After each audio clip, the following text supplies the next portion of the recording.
स्वतंत्र उन्नयन परिषदर नवनियुक्त अध्यक्ष और उपाध्यक्षों सह आलोचना बेले मुख्यमंत्री मोहन चरण माझी जनजाति संप्रदायर सामग्रिक विकास को अधिक गुरुत्व देवाकू आह्वान करछन्ते।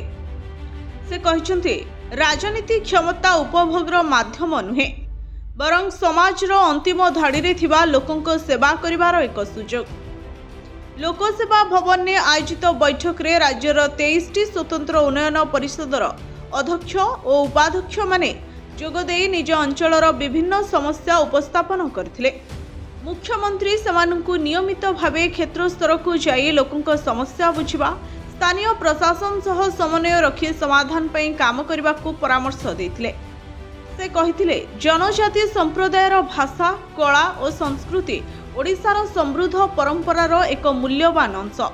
विकास सह सांस्कृतिक ऐतिह्यर सुरक्षा को समान गुरुत्व दे आगको बढ़िबा आवश्यक बोली से मत प्रकाश करथिले।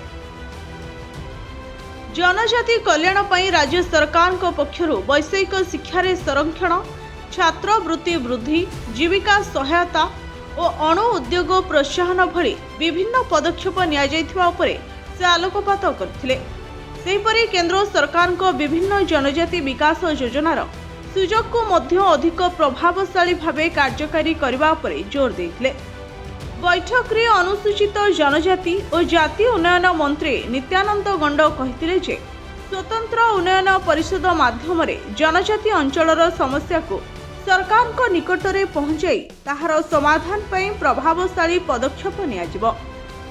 मुख्य शासन सचिव अनुगर्ग मध्य उन्नयन परिषद रे महिला और पुरुषों समान प्रतिनिधित्व को स्वागत करने सह 2036 विजन हासिल पई समस्तक मिलित प्रयासर आवश्यकता उपरे मत रखिथिले। Bureau report Odisha fast.